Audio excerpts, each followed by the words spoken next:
So welcome back to my channel my dear guys. So आज हम लोग green revolution के बारे में जानने के लिए रेडी हो जाए। तो green revolutions is a revolution in agriculture productions on a large scale throughout the world to feed and sustain the growing populations on the earth. तो ग्रीन रेवोल्यूशंस क्या है?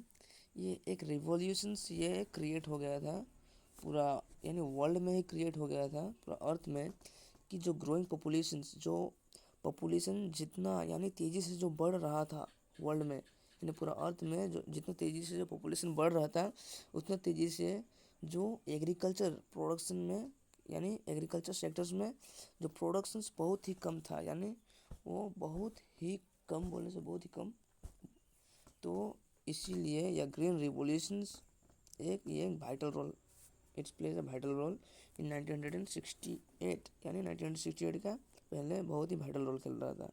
तो ग्रीन रेवोल्यूशंस होने के बाद में ये एक इट इज़ इन, क्या बोला है यहाँ पे देखिए, it is an enormous increase in food production especially in developing and under developed nations throughout the productions of high yielding varieties of seeds.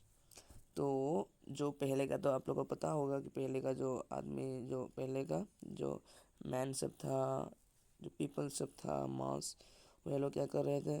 वो लोग पहले यानी प्रोडक्शन कर रहे थे, लेकिन क्या हो रहा था कि उसमें यानी जो केमिकल नहीं डालते थे, ज़्यादा से ज़्यादा प्रोडक्शन नहीं होता था।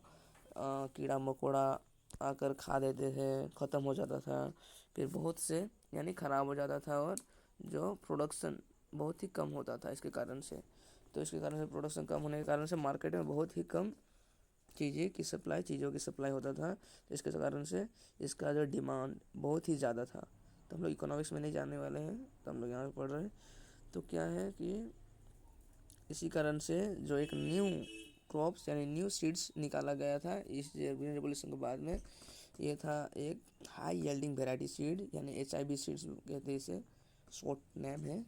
तो इसके बारे में ये क्या के लिए निकाला गया? जो कंट्री यानी अंडर डेवलप यानी डेवलपिंग कंट्रीज है, जैसे कि हो गया इंडिया, इंडोनेशिया, जापान, तो अब डेवलपिंग कंट्री है, हो गया इंडोनेशिया, जापान, पाकिस्तान, अफगानिस्तान, बहुत सारे कंट्रीज है जो अंडर डेवलप यानी डेवलपिंग जस्ट हो रहा है।